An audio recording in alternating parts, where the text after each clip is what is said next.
দর্শক আপনাদের সবাইকে শুভেচ্ছা আমন্ত্রণ জানাচ্ছি প্রথম আলোর এখনকার আয়োজনে। আপনারা এর মধ্যে জেনেছেন শেখ হাসিনার রায় ঘোষণার একদিন পরেও দেশে নানা রকম ক্রিয়া প্রতিক্রিয়া ঢাকা এবং ঢাকার বাইরে দেখা যাচ্ছে এবং অনেক রকম আলোচনা হচ্ছে রাজনৈতিক অঙ্গনে। সেসব নিয়ে আমাদের আজকের আলোচনার বিষয় শেখ হাসিনাকে কি দেশে আনা সম্ভব। আলোচনার জন্য আমরা আমন্ত্রণ জানিয়েছি আজকের বার্তাকক্ষে নাগরিক কক্ষের সভাপতি মাহমুদুর রহমান মান্নাকে। আর এই আলোচনায় পুরো আলোচনায় আজকের আয়োজনে বার্তাকক্ষে আমি সঙ্গে থাকছি শামসুজ্জোহা।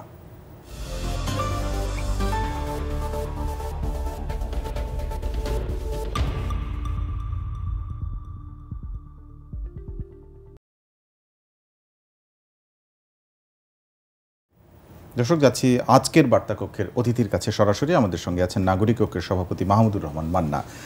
মান্না ভাই, স্বাগত আপনাকে। Thank you.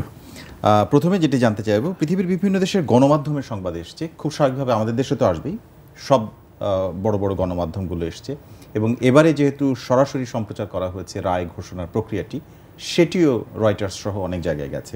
আমার প্রশ্ন হলো যে ভারতের সংবাদ মাধ্যমগুলোতে তো বটেই, আমরা ঠিক দেখলাম রায় ঘোষণার আগেও অনেক গণমাধ্যমে তার ইন্টারভিউ আসলো একসাথে, যেটি আসলো, এটার কোনো ব্যাখ্যা আপনার কাছে আছে কি না? না, এখন এটা ব্যাখ্যা দিতে গেলে এটা বানিয়ে দেবো। কেন আমি এটা অবজার্ভ করি, এটা করি। আর তারা কি কি প্রতিক্রিয়া দিয়েছেন ওগুলো থেকে তো একটা ধারণা করা যায়, ওগুলো আমি জানি না। আজকে পত্রিকাগুলোতে নাই, আর এগুলোরই আমি সাধারণ মানুষের মধ্যে অন্য কোনো চর্চা দেখিনি। তবে এটা ঠিক যে এই 14-15 মাসে ইন্ডিয়ান মিডিয়া শেখ হাসিনা বা তার সরকারের প্রতি সফট অ্যাটিটিউড দেখিয়েছে এবং এখানে যে অভ্যুত্থানটা হয়েছে, জনগণের যে আকাঙ্ক্ষার প্রকাশ হয়েছে, এগুলোকে তারা খুব পছন্দ করেনি। এ থেকে আমি ধারণাই করতে পারি যে তারা শেখ হাসিনাকে দেখাতে চেয়েছেন এবং সেটা মানে তাকে হাইলাইট করবার জন্যেই, তাকে প্রেইজ করার জন্যেই এরকম ধারণা করি। যদি আমি বলেছি, আমি ওটা শুনিনি। এবং ভারতের এই ধরনের একটা একদেশদর্শী চিন্তা আমরা বহুদিন ধরেই দেখছি। আমি এটা তারই প্রকাশ মনে করি। যদিও আবার আলোচনা হয়তো আমরা আসবে পরে, সেটা হলো যে তাদের পররাষ্ট্র মন্ত্রণালয় যে বিবৃতিটা দিয়েছে বা রিয়েকশন দিয়েছে, সেটা খুবই মেজার ছিল। এইখানে মিডিয়াদের মেজার থাকবার কথা, তাদের তো নিজেদের মতো করে বলবার সুযোগ আছে, তারা তো সেরকমই বলেছেন এবং সেটা শেখ হাসিনার পক্ষেই গেছে, রায় হয়তো বিপক্ষে গেছে, ধারণার উপরে বলছি। ওটা বাদ দিলে এইটা খুব রায় ঘোষণার সময় বা তার পরের সময়, বর্তমানে ভবিষ্যতের জন্য খুব ম্যাটার করে বলে আমি মনে করি না। আচ্ছা, আর রায় ঘোষণার পরেই তাৎক্ষণিক প্রতিক্রিয়া আইন উপদেষ্টা আসিফ নজরুল তিনি বলেছেন যে আমরা প্রত্যর্পণের জন্য ভারতের কাছে চিঠি লিখব এবং তারপরে আরও অনেক কথা বলেছেন। সাংবাদিকরা প্রশ্ন, মূল কথা এটি তিনি বলেছেন। আর ভারতের পররাষ্ট্র মন্ত্রণালয়ের যে কথা বিবৃতির কথা বললেন, সেখানে সরাসরি লেখা হচ্ছে, আমি কোট করে পড়ছি, একটি নিকট প্রতিবেশী হিসেবে ভারত বাংলাদেশের শান্তি, গণতন্ত্র, অন্তর্ভুক্তি এবং স্থিতিশীলতা সহ বাংলাদেশের জনগণের সর্বোত্তম স্বার্থের বিষয়ে অঙ্গীকারাবদ্ধ রয়েছে। এই বিষয়টি তারা এভাবে লিখেছে। এইটাতে আসলে কোনো আভাস পান কিনা বা কোনো কিছু স্পষ্ট? একটা লাইন বোধ আপনি পড়লেন না, তারা বলেছে তার ফাঁসি রায় সম্পর্কে আমরা জ্ঞাত আছি, সেটার প্রতিক্রিয়াই বলেছেন। ওইটাই বলছি, মানে ওইটা খুব ইম্পর্টেন্ট। আমি মনে করি যে ওটার মধ্যে তাদের একটা প্রতিক্রিয়ার প্রকাশ হয়েছে। মানে আছে না, ধরেন বিরাট একটা দুঃসংবাদ পেলাম, আপনি আমাকে দিলেন, আমি বললাম হ্যাঁ শুনেছি। খুবই নিরাসক্ত থেকে বলতে পারি, খুবই ডিস্ট্যান্স থেকে বলতে পারি, আমি আবার এর একটা ইমোশন চার্ড হয়ে বলতে পারি। কীরকম করে বলেছে, যেহেতু বডি ল্যাঙ্গুয়েজ দেখার উপায় নেই, শুধুমাত্র সেন্টেন্স যদি ধরি, এটার মধ্যে কোনো আবেগ নেই, উত্তেজনা নেই, কিচ্ছু নেই, নিরাসক্ত একটা ভাব। এটা আমার কাছে সিগনিফিকেন্ট মনে হয় ভারতের প্রতিক্রিয়ার মধ্যে এটা সিগনিফিকেন্ট মনে হয়। আমি বলবো তারা নিরাসক্তি দেখিয়েছে। তারা কি অন্তরেও তাই সেটা জানি না, অতীতের ঘটনা তা বলে না, কিন্তু এই মুহূর্তে তাদের নিরাসক্ত থাকতে হয়েছে, এরকম করে বলবো আমি। আচ্ছা, আজকে আপনি জানেন এর মধ্যে আমাদের গত কালকে এই বিষয়টি আলোচনায় আসেনি। আগামীকালকে অর্থাৎ বুধবারে যাওয়ার কথা ছিল নিরাপত্তা উপদেষ্টা খলিলুর রহমানের, সেটি একদিন আগে তিনি আজকে গেছেন এবং পৌঁছে গেছেন দিল্লিতে। এটি 20 তারিখে একটা মিটিং, সেটার জন্য তিনি গিয়েছেন, যাওয়ারই কথা ছিল পূর্ব নির্ধারিত, সেটি কিন্তু একদিন আগে গেলেন এবং এই সময়ে এসে সেটিও এক ধরনের আলোচনার বিষয়ে আসে কিনা এবং মানে মোটের উপরে এই ধরনের যে আলোচনা, মানুষের একটা জানার আগ্রহ, রায় ঘোষণার পরে এখন তাহলে শেখ হাসিনাকে দেশে আনা, যেটি সরকারের পক্ষ থেকে বলা হয়েছে, সেটি আদৌ সম্ভাবনা আপনি দেখেন কিনা, কোনো মানে তার এই একদিন আগে যাওয়া থেকে দেখি না। আচ্ছা, এমনিতে এই ভদ্রলোক কারণে অকারণে এক ধরনের ধূম্রজাল তৈরি করে রেখেছেন, এক ধরনের বাতাবরণ তৈরি করে রেখেছেন। ওটার ভেতরে ভেদ করে তাকে খুব ভালো করে দেখা যাচ্ছে সেরকম না। মানে আগে আপনি যদি হয় একটা মানুষ, সাধারণভাবে একজন মানুষ আপনি একরকম দেখেন, আবার তার পজিশন, তার বাতাবরণ, তার দায়িত্ব ইত্যাদি মিলে আরেকভাবে হয়তো সেটা লোকেট করতো। ওনার সম্পর্কে বাংলাদেশে এখন পর্যন্ত যেই ধরনের ধারণা আছে, আমি মিক্স বলবো, যার মধ্যে পজিটিভিটি কম। আচ্ছা, এবং বলেছে সরকার পক্ষ থেকে খুবই ব্রিলিয়ান্ট ছাত্র ছিলেন, অসাধারণ মেধাবী এবং উনি অনেক কিছু পারফর্ম করতে পারেন, কিন্তু এই পর্যন্ত কিছু দেখিনি। একদিন আগে যাওয়া তার শেখ হাসিনার রায়ের প্রেক্ষিতে কোনো নেগোসিয়েশনের বা কোনো ডিলের প্রেক্ষিতে উনি যাচ্ছেন, এইটা আমি ভাবতে পারছি না। কিন্তু এ তো ঠিক যে একদিন আগে যাবেন কেন, এটা একটা ভাববার বিষয় বটেই। তো সেইটা দেখার জন্য তো আমাদের অপেক্ষা করতে হবে। কিন্তু আমি মনে করি যে এমনিতে শেখ হাসিনার ফাঁসি বা আওয়ামী লীগ নিয়ে আন্তর্জাতিক মহলে একটা আগ্রহ বা একটা চর্চা তো আমরা দেখেছি, যার বেশিরভাগই এরকম হচ্ছে আজিফ আওয়ামী লীগকে যদি স্পেস দেওয়া না যায়, তার ডেমোক্রেসি ক্ষুণ্ণ হবে। এই ফাঁসির ব্যাপারে তাদের রিয়াকশনটা আমার কাছে এখনো স্পষ্ট না। তবে সাধারণভাবে ইউরোপ, আমেরিকার অনেকগুলো দেশই আছে যারা ফাঁসি বাই অ্যান্ড লার্জ পছন্দ করে না, এবং তারা মনে করে ফাঁসি দেওয়ার মধ্যে দিয়ে সমস্যাটাকে কবরও দেওয়া যায় না, অথবা এর কোনো সমাধানও করা যায় না। তো শেখ হাসিনার ফাঁসি হবে কি হবে না, কি অবস্থায় হবে, উনি আছেন বিদেশে, ওনাকে যদিও আসিফ নজরুল বলেছেন তাকে ফেরত চাওয়া হবে, সেটার প্রতি শেখ হাসিনা কী বলে ইন্ডিয়া কীরকম করে রেসপন্ড করবে দেখতে হবে। আমি ধারণা করি যে কোনো পজিটিভ রেসপন্স আসবে না। তাহলে নিরাপত্তা উপদেষ্টা কী বিবেচনায় গেলেন, উনি কী চাইবেন তাদের কাছে, আমি দেখছি না। তার মানে এমন কোনো এজেন্ডা থাকতে পারে যেটা আমরা জানি না, অন্তত আমি জানি না, এটুকু আমি বলতে পারি। আমরা মানে সরকার পক্ষ বা সরকারি মহল নিশ্চয়ই জানেন। তো আমি এই পর্যন্ত বলি, এটা ক্ষান্ত থাকব। আমি ওনাকে খুবই একটা হাই রেটের ডিপ্লোম্যাট মনে করি না, হাই রেটের নেগোসিয়েটর মনে করি না। উনি খুব হাই রেটিং কোনো পজিশন হোল্ড করেন, মানে এরকম আছে না, ধরেন হেনরি কিসিঞ্জার যতদিন ছিলেন, উনি যেখানেই যেতেন একটা আলাদা ক্লাউডই তার সাথে তৈরি হতো। এরকম এই ভদ্রলোকের আমি এক্স্যাক্টলি ঠিক ওনার নিরাপত্তা উপদেষ্টার বিষয়টি না, যদি এই বিবেচনাগুলো নেন যে বর্তমান সরকার, যে সরকার অন্তর্বর্তীকালীন সরকার, সেই সরকার যে বক্তব্যটা দিয়েছে, ভারত যেমন দিয়েছে বিবৃতি, বাংলাদেশের পররাষ্ট্র মন্ত্রণালয় থেকেও কথা বলা হয়েছে এরকম কাছাকাছি একটা বিবৃতি, তাদের কাছে চিঠি লেখা হবে, চাওয়া হবে, সেটার মধ্যে আসিফ নজরুলের কথা প্রতিধ্বনি রয়েছে। এবং এই সরকারের সাথে ভারতের এই সরকার ফর্ম করার পর থেকে যে সম্পর্ক এবং আন্তর্জাতিক মিডিয়াতে যেভাবে এসেছে, সার্বিক বিবেচনায় আপনার কি মনে হয় যে এটা আদৌ আসলে সম্ভব, নাকি এটা মানে নেগেটিভ যেটা বললেন সেটাই? আমি সম্ভাবনা খুব দেখি না। আচ্ছা, রাজনাথ সিংয়ের একটা স্টেটমেন্ট আছে, জি, ওইটাতে উনি বরঞ্চ আমাদের গভর্নমেন্টকে, আমাদের গভর্নমেন্টের চিফকে একটু সংযত থাকতে বলেছেন। আমার ল্যাঙ্গুয়েজটা আমি বলতে পারবো না, মানে বেশি কথা না বলার জন্য বলেছেন, আমি এরকম শুনেছি, আমি পড়ে দেখিনি। তো তা থেকে মনে হয় যে তারা এই ব্যাপারটাতে আর বেশি কসলাতে চান না। এখন ইন্ডিয়ার পক্ষে একটা খুব বড় যুক্তি তৈরি হয়েছে, ওই যে প্রত্যর্পণ চুক্তি থাকলেও যাকে পাঠালে তার জীবন নাশ হতে পারে সেরকম কেস তারা হ্যান্ডেল করতে বাধ্য নন, পাঠাতে হবে সেরকম নন। তো সেই সুযোগ তারা নিতে পারেই এখন, এবং তারা ওইখানেই থাকতে চাইবে। আর একটা বিষয় হলো, যদি ধরেন আপনি একদম ডিসপ্যাশনেট হয়ে যান, আমি বাংলাদেশেও নই, আমি ভারতীয় নই, আমি কোনো জায়গায় নই, আমি একজন সাধারণ মানুষ হিসেবে যদি দেখি যে ভারত একজন তাদের দেশে আশ্রিত মানুষকে তার দেশে পাঠাবে, যা যিনি গেলেই তার ফাঁসি হবে, তার মানে আপনি মৃত্যুর মুখে ঠেলে দিচ্ছেন। এরকম করে বোধহয় তারা কিছু করবে না, আমি মনে করি সেই জায়গায় তৈরি হবে না। অন্য কোনো নেগোসিয়েশন হতে পারে কি না আমি তো সেটা দেখি না, বিকজ কোর্টের সাথে আপনি কী নেগোসিয়েট করবেন। এই জন্য আমি এই চান্সটা খুব বেশি দেখি না ইন্ডিয়া আমাদের থেকে পজিটিভ রেসপন্স করবে বলে মনে হয় না।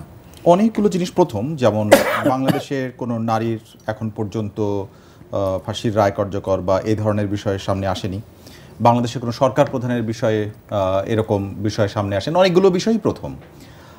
এবং এই আওয়ামী লীগ সরকার যখন ক্ষমতায় ছিল এর আগে অতীতে, তখন তাদের দেয়া রায় কার্যকর করার জন্য তো কানাডা বা এরকম অনেকগুলো দেশ থেকে দণ্ডপ্রাপ্ত আসামিদের আনা সম্ভব হয়নি শেষ পর্যন্ত। অনেকগুলো না রয়েছে, এই সমস্ত বিশ্লেষণ এসছে। এবং আজকে আল জাজিরাও একটা বিশ্লেষণ এসেছে, সেখানে বলা হয়েছে যে কেন ভারত পাঠাবে না সেটা নিয়ে তারা কথা বলছে, অর্থাৎ ভারত যে পাঠাতে না পারে সেই বিষয়টা আসলে অনুমান করাই যাচ্ছে। তাহলে হ্যাঁ, আমি তো তাই মনে করি, আমি তো বললাম বিষয় খুব স্পষ্টতই, এবং মানে এর পক্ষে তার যুক্তি বহু দেখাতে পারবে। মানে এইটাকে কেন্দ্র করে তাকে যে খুব নিন্দাবাদে মানে একদম সয়লাভ করে দিতে পারবেন এরকম না, অথবা তাদেরকে খুব বেশি খারাপ কিছু করেছে বলতে পারবে না, যেহেতু এটা জীবন মৃত্যুর প্রশ্ন যুক্ত আছে মনে করছি, ভালো মন্দ বলছি যে আমি। তো সেই দিক থেকে আমি মনে করি যে চান্সেস আর ভেরি লিটল যে তারা পাঠাবে। এবার একটু আমাদের দেশের প্রসঙ্গে আসি, যে রায় ঘোষণার একদিন পরেও দেখলাম যে রায় ঘোষণা হচ্ছে একটি মামলার রায়, এবং সেখানে শেখ হাসিনার রায় জড়িত এবং আরও দুজন ছিলেন। কিন্তু ধানমন্ডি 32 নম্বর এসকাভেটর নিয়ে যাওয়া হয়েছিল, এবং আপনি জানেন যে দুপুর থেকে বিকেল পর্যন্ত কয়েক দফায় দফায় কালকে সংঘর্ষ হয়েছে, এবং আজকেও সেখানে পুলিশ, বিডিআর, এমনকি আর্মিকেও ব্যস্ত থাকতে হয়েছে। এইটা আসলে ঠেকানো যেত কিনা, বা এটা এই কাণ্ডটা আসলে ধারাবাহিকভাবে ঘটছে, এইটা আসলে কোনো বার্তা দেয় কিনা? ঠেকানোর চাইতে বড় কথা হলো কি, আপনার বুলডোজার যাচ্ছে, বুলডোজারটা কোনো প্রাইভেট প্রপার্টি নয় না। তো যে সংগঠন পাঠাচ্ছে তাকে জিজ্ঞেস করা দরকার, তার কাছ থেকে আমাদের জানা দরকার যে এটা কিভাবে গেল, কি মানে অর্ডারের প্রেক্ষিতে গেল, সেটা সেটা জানি না। কিন্তু সাধারণভাবে যদি বলেন, তাহলে এই রায় হবার পরে শেখ হাসিনা বা তার পিতা শেখ মুজিবের বাড়ি গুড়িয়ে দিতে হবে, এই অ্যাটিটিউডকে কোনোভাবে অ্যাপ্রুভ করা যায় না। কেন গুড়িয়ে দিতে হবে? তার বাড়ি থাকতেই পারে। মানে ইতিহাস এরকম জিনিস, ইতিহাসকে আপনি কখনোই গুড়িয়ে দিতে পারেন না। ওই বাড়ি ভেঙে দিলেই ওইখানে কিছু চিহ্নই থাকবে না। এটা হয় যে মানুষটার কোনো ইতিহাসই নাই, তার বাড়ি ভেঙে দিলে কি রাখলেই কি। কিন্তু যিনি একটা ইতিহাসের অংশ হয়েছেন, তার যেখানে অবস্থান সেটাও ইতিহাসের অবস্থান হয়ে যায়। ওইখানে এগুলো করে কোনো লাভ হয় বলে আমি মনে করি না। সেদিক থেকে এই কাজটা ঠিকই হয়নি। কিন্তু দুঃখজনক হলেও সত্য যে আগেও যখন এই ঘটনাটা ঘটেছিল তখন সরকার এটা আনসার করার চেষ্টা করেনি। আমি ধারণা করি এখন এটা আনসার করবে না সরকার। কিন্তু একটা বিষয়, যে এর আগের প্রসঙ্গ আপনি তুললেন, এর আগের যখন এই ঘটনাটা ঘটেছে আমরা দেখেছি, সংবাদ মাধ্যমেও এসেছে, ফুটেজগুলোতে দেখা যায়, অনেকটা নিষ্ক্রিয় দেখেছি আমরা নিরাপত্তা বাহিনীকে। এবারের 32 নম্বরে কিছুটা তারা বাধা দেওয়ার চেষ্টা করেছে, যদিও আসলে বাড়িটা এই মুহূর্তে, ধানমন্ডি 32 নম্বরের বাড়িটা এই মুহূর্তে মানে ধ্বংসস্তূপের মতো ভাঙা অবস্থায় রয়েছে। তারপরেও সাধারণ মানুষ ওখানে গেছে, এবং যারা মব তৈরি করতে গিয়েছিল তাদের সাথে বাকবিতণ্ডা হয়েছে, ধাওয়া পাল্টা ধাওয়া এই সমস্ত হচ্ছে। তাহলে কি সরকার এবারে এসে কিছুটা উদ্যোগ নিয়েছে যেটা আগে নেয়নি, এবং সেটার জন্য কি তারা? আমি এটা বলতে পারতাম, আপনার কথা থেকে একমত হতে পারতাম যদি আমি জানতে পারতাম বুলডোজারটা গেল কার দেশে। হ্যাঁ, যদি এমন হয় যে আপনি চুরি করতে পারেন, আপনি আবার পুলিশ হয়ে যান, তাহলে তা হবে না। এই বুলডোজার কার দেশে গেল সেটা যদি সরকারের সাথে যুক্ত হয়, তাহলে তার পরবর্তী পদক্ষেপ কিন্তু সরকারের একটা ভালো করে পদক্ষেপ বলবার জায়গা নেই। আচ্ছা, এবারে দেশের মধ্যে মানুষের অনেক ধরনের প্রতিক্রিয়া হচ্ছে, খুব স্বাভাবিকভাবে অনেক ধরনের আলোচনাও এসেছে, প্রতিক্রিয়া এসেছে। আপনি যেটি বলছিলেন যে ভারতের ক্ষেত্রে আমাদের দেশের মানুষেরও অনেক দলের ক্ষেত্রে অনেকটা নিরাসক্ত থেকে প্রতিক্রিয়া জানিয়েছেন, এরকমও আছে। তবে কেউ কেউ বলছেন শেখ হাসিনার এটি রাজনৈতিক মৃত্যুর শামিল, এবারের যে রায়টা ঘোষণা হয়েছে এবং এখন পর্যন্ত যেখানে এসে পৌঁছেছে। আপনি এটাকে কিভাবে দেখেন যে শেখ হাসিনার রাজনৈতিক মৃত্যু এক জিনিস এবং আওয়ামী লীগের রাজনৈতিক মৃত্যু আর একটা জিনিস, সেটা হচ্ছে দল হিসেবে, এরকম কোনো মানে কনক্লুশনে আসা যায় কিনা না, আপনার বিবেচনায়? আমি মানে বর্তমান সময়ে দাঁড়িয়ে দুটোকে সমর্থক মনে করি প্রায়। মানে এরকম হয়েছিল যে শেখ হাসিনাই পার্টি ছিলেন, পার্টি মানেই শেখ হাসিনা, এরকম হয়ে দাঁড়িয়েছিল। ফলে শেখ হাসিনার যদি রাজনৈতিক মৃত্যু হয় তাহলে আপনাকে এটা বলতে হবে যে আওয়ামী লীগেরও রাজনৈতিক মৃত্যু হয়েছে। কিন্তু কথাটা আমি পরিপূর্ণ অর্থে বলবো না। ধরেন মাঝে এরকম একটা হয়েছিল না, মাঝে বলতে প্রথম দিকে যখন উনি পালিয়ে গেলেন ইত্যাদি ইত্যাদি, তারপর একটা কথা শুনেছিলাম যে একটা রিফাইন্ড আওয়ামী লীগ হবে। আমি দেখেছি, আমি যেটা দেখেছি আমি তাই বলছি, অনেকের মধ্যে একটা আগ্রহ তৈরি হয়েছিল, অনেকেই মনে করে, এবং সেটা বাস্তব, আওয়ামী লীগের মধ্যে অনেক ভালো মানুষ তো আছেন। ভালো মানুষ মানে এই যে সমস্ত অভিযোগের কারণে এই সরকারকে আমরা উৎখাত করলাম আন্দোলন করে, সেই অভিযোগগুলো হয়তো তাদের নামে দেওয়া যাবে না। এই মানুষদের দিয়ে যদি দলটা পুনর্গঠিত করা যায় এবং তারা যদি তাদের দুঃখ বেদনার কথা বলেন, অনুতাপের কথা বলেন, অনুশোচনার কথা বলেন, অপরাধ স্বীকার করেন, মানুষ তাদের জায়গায় দিলেও দিতে পারে। তো ওই অর্থে ওই সুযোগটা সম্পূর্ণ শেষ হয়েছে কিনা আমি জানি না, কারণ আমি দেখছি যে এই রায় ঘোষণা, ধরেন আমি একটু আগে আরেক জায়গায় কথাটা বলছিলাম, 4 তারিখ মানে 4 অগস্ট গত বছরের, বহু মানুষ বিশ্বাসই করতে পারি যে শেখ হাসিনা চলে যাবেন। আমাকে কতজন ফোন করেছেন, মানে এরকম যে শেখ হাসিনা একটা অজেয় ব্যাপার, তার সাথে কিছু করা যাবে না, বাট শি ওয়াজ ডিফিটেড এবং উনি পালিয়ে গেছেন। তাতে অনেকের মোরাল ভেঙে গেছে সেই সময়। এই ফাঁসির রায় কার্যকর হয়নি, কিন্তু রায় তো হয়েছে। তার মানে প্রফেসর ইউনুস যেমন বলেছেন, যত ক্ষমতাশালী হোক কেউই আইনের ঊর্ধ্বে নয়, এটা প্রতিষ্ঠিত হয়েছে। আমি আর একটা জিনিসও খেয়াল করেছি, খুব অল্প সময় বা খুব বেশি সংখ্যক লোকের কথা বলবো না, কিন্তু যারা বিশেষ করে ধরেন ফরিদপুর হলো আওয়ামী লীগের খুব স্ট্রং বেল্ট সবাই বলে, ওই জায়গার বেশ কিছু মানুষ যারা হয়তো দলের সাথে যুক্ত আছেন আওয়ামী লীগের সঙ্গে, তাদের মধ্যে একটা হতাশার ভাব আমি দেখেছি যে তাহলে কি শেষ হয়ে গেল, মানে উনি কি আসতে পারবেন না, পারবেন না। এই ইম্প্যাক্ট অবশ্যই হচ্ছে, ওখানে হবে, এবং এইটা দিন যত যাবে বাড়বে।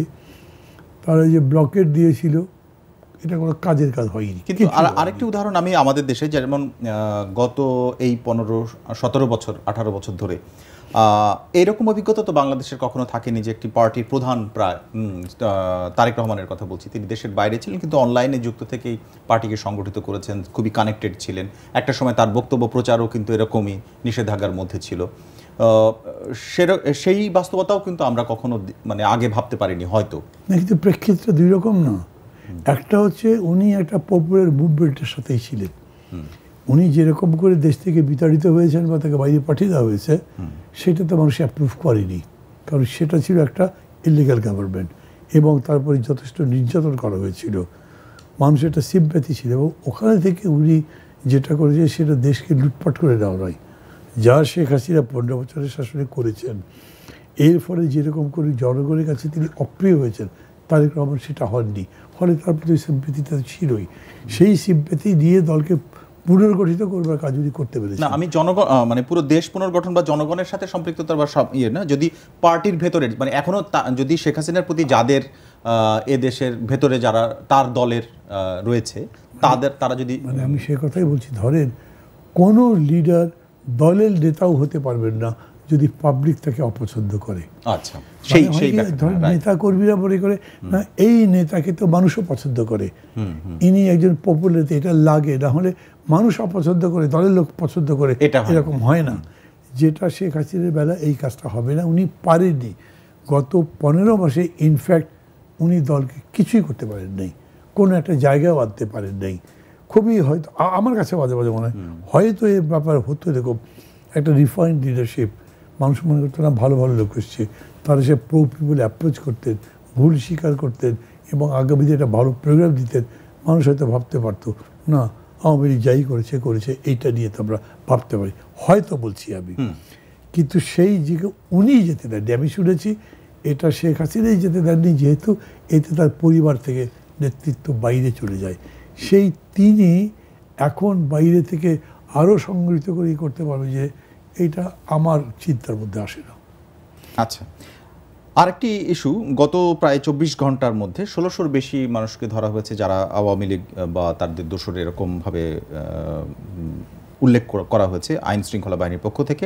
আরেকটি জিনিস এসছে, সেটি হচ্ছে সাবেক স্বরাষ্ট্রমন্ত্রী মহিউদ্দিন খান আলমগীর, তার এবং তার স্ত্রীর ব্যাংক হিসাব অবরুদ্ধ করা হয়েছে এবং ভূমিমন্ত্রীর স্বার্থ সংশ্লিষ্ট বিভিন্ন ব্যক্তির শেয়ার তার এবং তার পরিবারের স্বার্থ সংশ্লিষ্ট অবরুদ্ধ করা হয়েছে। এই বিষয়গুলোকে আসলে এই রায়ের প্রতিক্রিয়া হিসেবে দেখেন কিনা, নাকি এটার ধারাবাহিকভাবে ঘটে আসছে তার একটা ধারণা? জানি না খুব ভালো।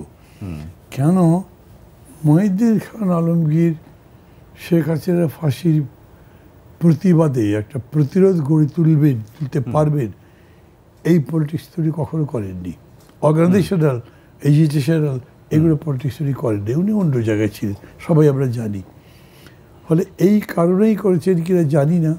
আবার যদি এমন হয় এরকম অর্গানাইজ করার জন্য উনি অর্থ দিয়েছেন, অন্যান্য করেছেন, তাহলে এটা হতেও পারে। দুটো একটা গ্রেপ্তার এরকম কিন্তু আছে। আমি একজন প্রাক্তন সচিবের কথা জানি, যাকে গ্রেপ্তার করা হয়েছে, উনি যে আওয়ামী লীগের পক্ষে লড়াই করছেন তাই আমি কখনো ভাবতে পারিনি। তার সাথে দেখা হয়েছে দু একবার। উনি আমার ছাত্র সংগঠনে আমার সাথে থাকাকালে অ্যাক্টিভ ছিলেন, তাকে একভাবে দেশপ্রেমী বলেই আমি জানতাম। আবু আলম মোহাম্মদ শহীদ খান নামটা বলে ফেললাম, আলোচনাটা আসলো বলে বোঝাবার জন্যে। তো ওনাকে যে সরকার গ্রেপ্তার করেছে আমি এখনো জানি না কেন। আমি কিন্তু কিছু এ ব্যাপারে কখনো বলি নাই। এখন এই জায়গাতেও যে উনি এরকম কিছু করেছেন, মহিউদ্দিন খান আলমগীরের কথা বলছি, সেরকম দিকে সংগঠিত আছেন, থাকতেও পারেন। তার জন্য যদি তার সম্পত্তি বাজেয়াপ্ত করা হয়, কিংবা ভূমিমন্ত্রী বললেন আপনি, আমি নিউজটা পড়িনি, ওই একই কারণে এটা হতে পারে। এটা হতে পারে এই জন্য যে অন্যদের জন্য একটা বিরাট সতর্ক বার্তা হলো যে তোমাদেরকেও ধরতে পারলে কিন্তু এই পরিস্থিতি বরণ করতে হবে। আমি আওয়ামী লীগের জন্যে এখন মোরালি বুস্ট আপ হওয়ার মতো কোনো ঘটনা দেখছি না, যে কারণে না বুস্ট আপ না, বরং আমার ডিমোরালাইজড হওয়ার মতো ঘটনাই এগুলো। আরও কিছু ঘটনা, এটা হচ্ছে 24 ঘন্টায় যে সংখ্যাটা 1600-র বেশি, এটা সাধারণত গত কয়েক সপ্তাহের এরকম কোনো বিষয় ছিল না। এই রায়ের পরেই দেখা গেল যে 24 ঘন্টায় এই সংখ্যায় গ্রেপ্তার করা হয়েছে। এটা অস্বাভাবিক মনে হয় কিনা আপনার কাছে? আমি আমার জায়গা থেকে কোয়েশ্চেন আনসার দেওয়া খুব মুশকিল। আমি তো সরকারে নাই। সরকার কিভাবে একটা পরিস্থিতির মোকাবেলা করবেন, সেইটা সরকারে থাকতে যেরকম করে দেখা হয়, সরকারের বাইরে থাকলে এরকম করে দেখা হয় না, হয়তো দেখা যায়ও না। সাধারণভাবে গ্রেপ্তার নির্যাতন সবসময় বিরোধিতা করি, কিন্তু কেউ যদি এই রায়ের বিরোধিতা করে মিছিল করে, আমি সেটা অ্যাপ্রুভ করবো না। তার জন্য তাকে গ্রেপ্তার করা উচিত কি না সে আলোচনা ভিন্ন। কিন্তু পুলিশ যদি গ্রেপ্তার করে, আমি তার বিরুদ্ধে স্টেটমেন্টও দেবো না। কিন্তু আমি মনে মনে হয়তো আশা করবো গ্রেপ্তার করেছে সবাই জন্য, আপত্তিকাল পার হয়ে গেলে ছেড়ে দেওয়াটাই ভালো। কারণ রাজনৈতিক নেতাকর্মীদের শুধু গ্রেপ্তার করে কখনোই তার চিত্রে মেরে ফেলা যায় না। এটা আমার দেখা, নিজে যেহেতু কয়েকবার জেল খেটেছি, রাজনীতি করি এখনও, সেই জন্য আমি মনে করি যে এই যে আওয়ামী লীগ বিরাট দল ছিল, এটা একটা জায়েন্টের মতো ব্যাপার, সেই দল তার রাজনীতির কারণেই হয়তো ক্ষয়ে যাবে, কিন্তু সরকারি অ্যাকশনের কারণে ক্ষয়ে যাবে এটা কিন্তু হবে না। সরকারি অ্যাকশনের কারণে হতে পারে সেটা রাজনৈতিক, সেটা সরকার তার অ্যাকশনে বুঝিয়ে দেবে যে আমরা গণতন্ত্র নির্মাণের জন্যে কাজটা করছি, মানুষ মনে করবে ঠিক, সেটাতে হতে পারে, তাছাড়া কিন্তু হবে না।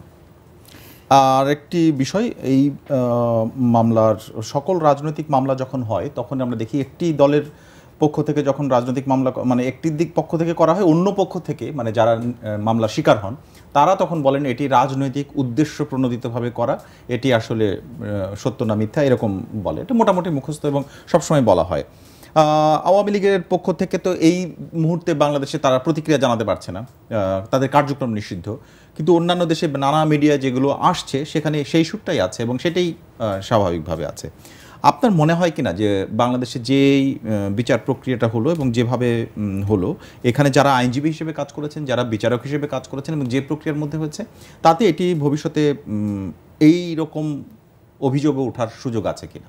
না, অভিযোগ তো তুলতেই পারে আওয়ামী লীগ, এটা মানে বাস্তবতা আছে কিনা সেই অভিযোগ তোলার? না, আমি দেখি না। আচ্ছা, তারা একটাই বলতে পারে, যেমন ধরি আমাকে একজন ফোনে বলেছেন এটা আসলে জামাতের রায়, জামাত প্রতিশোধ দিল, তাদের লোকজনকে ফাঁসি দিয়ে হত্যা করা হয়েছিল বলে। খেয়াল করবেন, জামাতের নেতাদের যখন ফাঁসি দিয়েছে তখন আমি কিছু বলিনি।